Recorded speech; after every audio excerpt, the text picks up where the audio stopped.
ഇടുക്കി ശാന്തൻപാറ ഗ്രാമപഞ്ചായത്തിലെ പള്ളിക്കുന്ന് ചേരിയാർ റോഡിന് ശാപമോക്ഷം. 2 പതിറ്റാണ്ടായി തകർന്നു കിടക്കുന്ന റോഡിന്റെ നിർമ്മാണം ഉദ്ഘാടനം നടന്നു.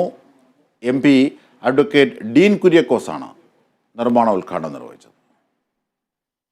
ശാന്തൻപാറ ഗ്രാമപഞ്ചായത്തിലെ 9-ാം വാർഡിൽ പള്ളിക്കുന്ന് പുത്തടി മേഖലകളെ തമ്മിൽ ബന്ധിപ്പിക്കുന്ന റോഡ് തകർന്ന സഞ്ചാരയോഗ്യമല്ലാതായിട്ട് 2 പതിറ്റാണ്ട് കാലം പിന്നിടുകയാണ്.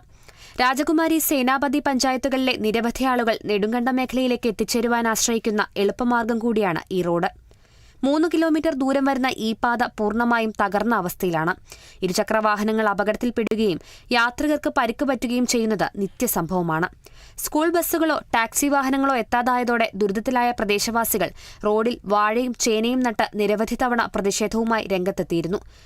ഇതിനെ തുടർന്ന് ശാന്തൻപാറ ഗ്രാമപഞ്ചായത്ത് ഭരണസമിതി ഇടുക്കി MP സമീപിക്കുകയും പ്രധാനമന്ത്രി ഗ്രാമീണ സടക്ക് യോജന പദ്ധതിയിൽ ഉൾപ്പെടുത്തി 3,46,00,000 രൂപ അനുവദിക്കുകയും ചെയ്തു.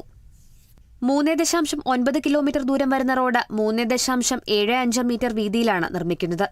നിർമ്മാണഘട്ടത്തിൽ ആവശ്യമായ കലുങ്കുകളും സംരക്ഷണ ഭിത്തിയും നിർമ്മിക്കും. 1 വർഷത്തിനുള്ളിൽ നിർമ്മാണം പൂർത്തീകരിക്കും.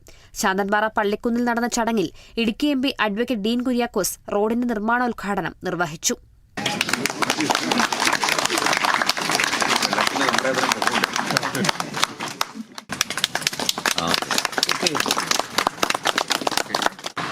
ഈ പ്രദേശത്തെ സംബന്ധിച്ചിടത്തോളം നല്ല ഒരു വികസന നേട്ടമായി ഈ റോഡിന്റെ വികസന പ്രവൃത്തി മാറട്ടെ എന്ന് ആശംസിക്കുന്നു.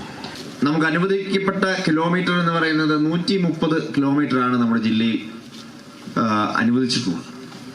എന്നാൽ നമ്മുടെ ഉദ്യോഗസ്ഥന്മാരും അതുപോലെ എല്ലാവരും ഒറ്റക്കെട്ടായി പ്രവർത്തിക്കുക വഴിയായി 150 കിലോമീറ്റർ റോഡ് നമുക്ക് ഈ ഫേസ് 3-യിൽ അനുവദിപ്പിച്ചെടുക്കാൻ കഴിഞ്ഞു എന്നുള്ളത് ആവേശകരമായ ഒരു നേട്ടമാണ്.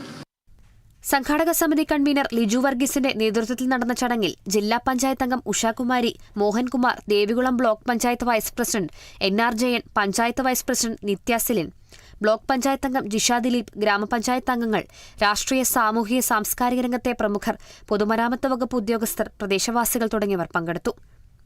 Kerala vision news, Idukki.